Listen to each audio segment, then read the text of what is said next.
There's a particular type of person you've encountered before. They sit quietly during conversations that others dominate. When asked for their opinion, they pause, sometimes uncomfortably long, before speaking. Their answers don't arrive pre-packaged. They don't quote popular phrases or recycle ideas they heard yesterday. These individuals make others nervous. Why? Because genuine thought has become so rare that when you witness it, it feels foreign, dangerous even. You're surrounded by people who confuse memorization with understanding, who mistake the ability to repeat information with the capacity to analyze it. They speak with confidence about topics they've never truly examined. They defend positions they've never questioned. And then there are the others, the ones who actually think. This isn't about intelligence in the traditional sense. This is about something deeper, something observable, a specific pattern of behavior that separates those who process the world from those who merely echo it. We live in an era where information moves faster than comprehension. Someone reads a headline, absorbs a perspective, and within hours, that perspective becomes their opinion. They didn't build it, they didn't test it against reality, they didn't examine its foundations or explore its consequences. They simply downloaded it, stored it, and now defend it as if it emerged from their own contemplation. This creates a strange phenomenon.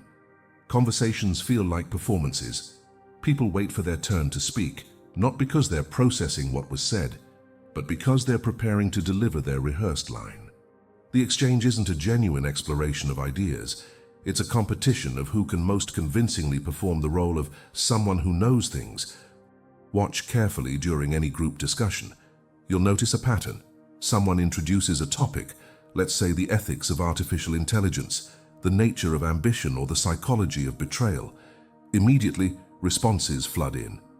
Quick, certain, packaged in language that sounds sophisticated but carries no personal examination. These responses aren't born from reflection.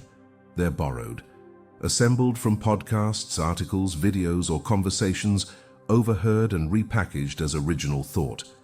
The person delivering them believes they're thinking. They feel intelligent. They may even be articulate.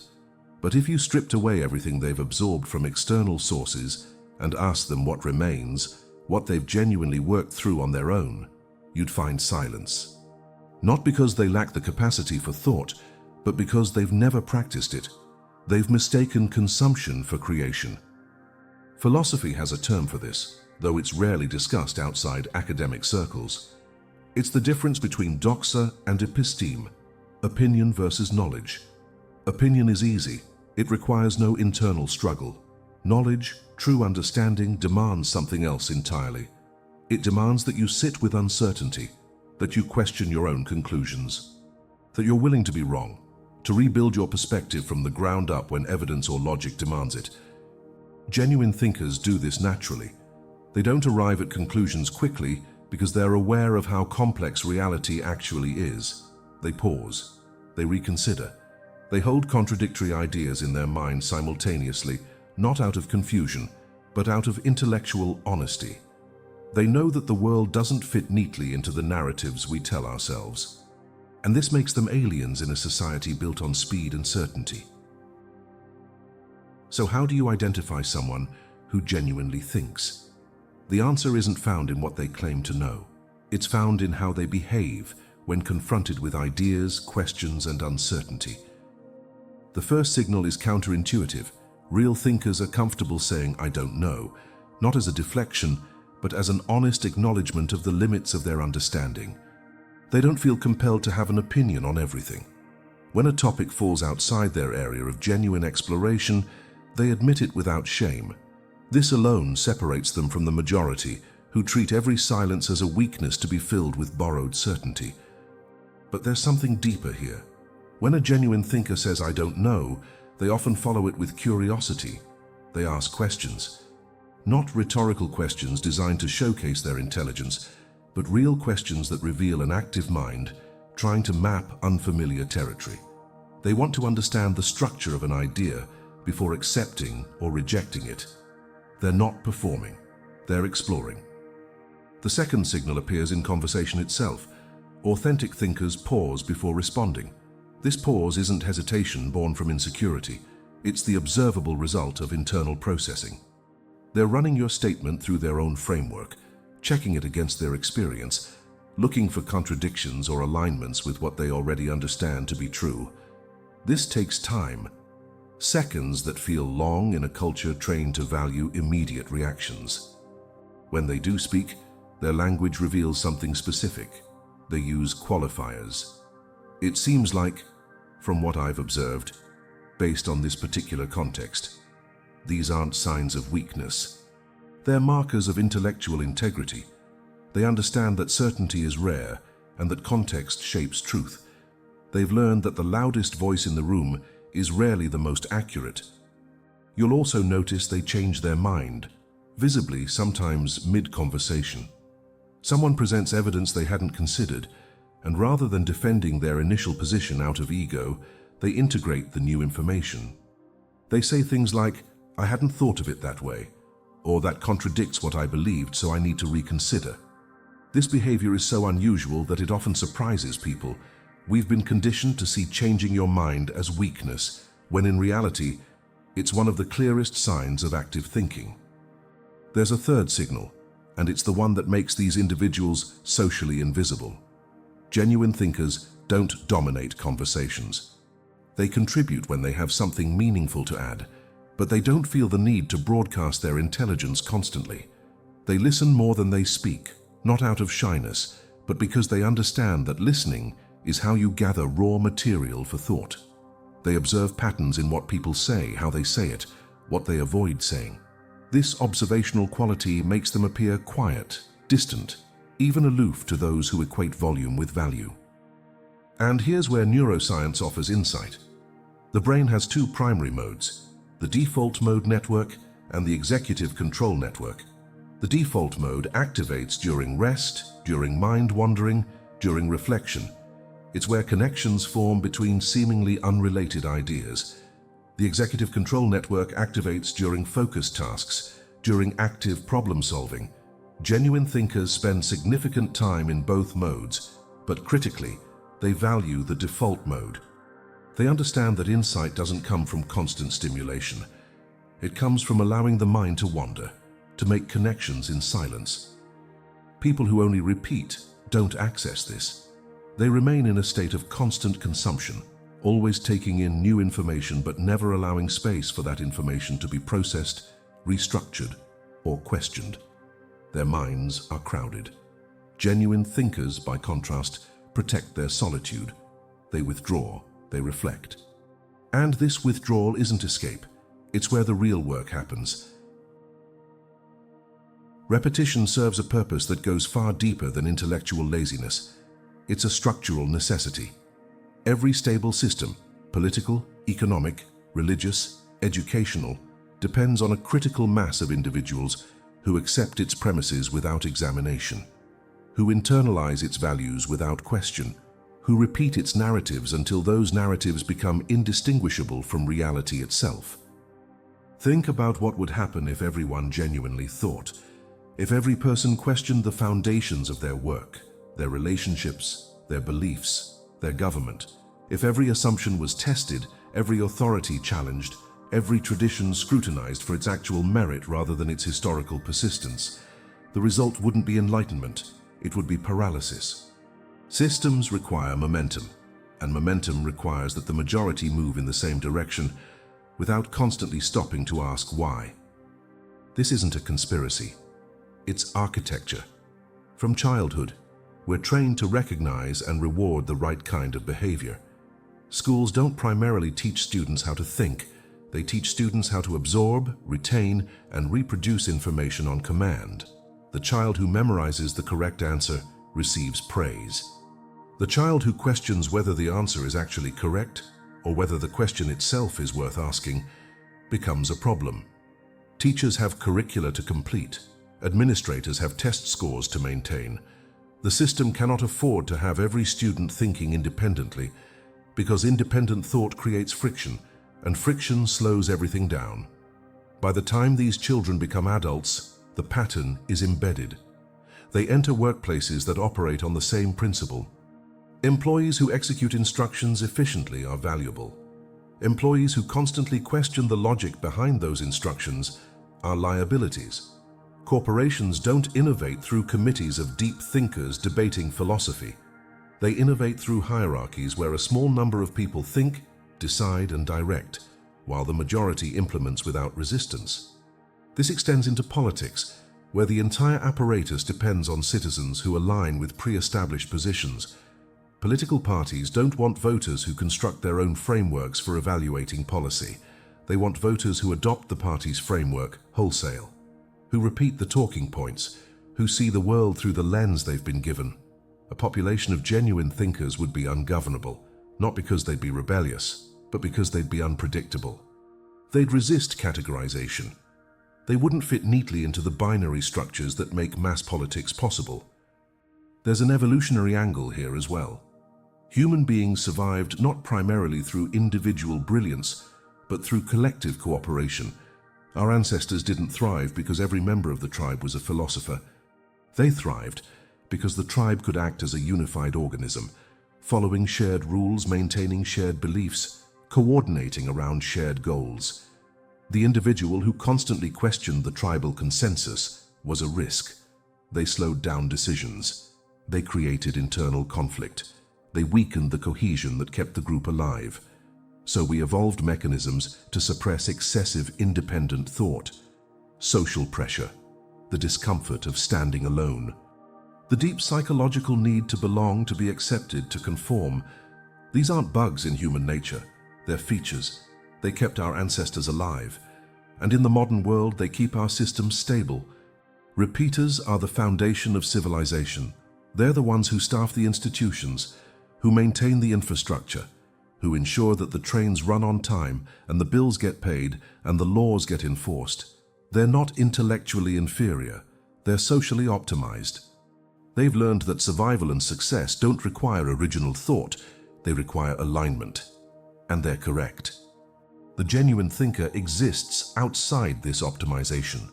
They can see the system clearly precisely because they're not fully integrated into it. But this clarity comes at a cost, because systems don't reward those who see them for what they are.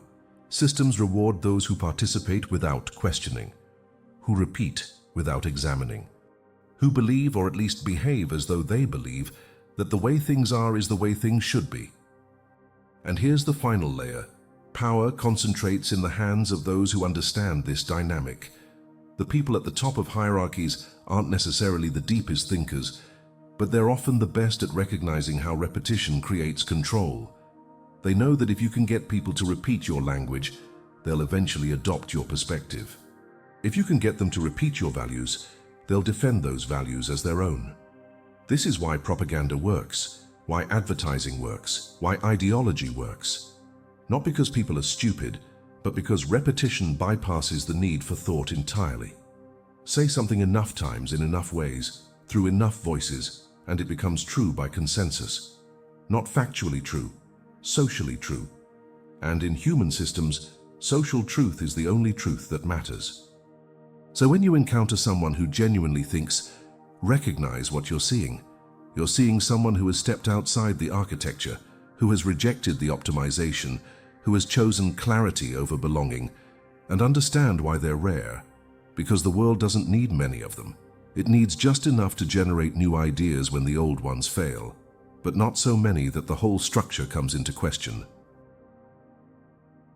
Recognition requires observation, and observation requires that you stop participating in conversations as a performer and start watching them as a detective.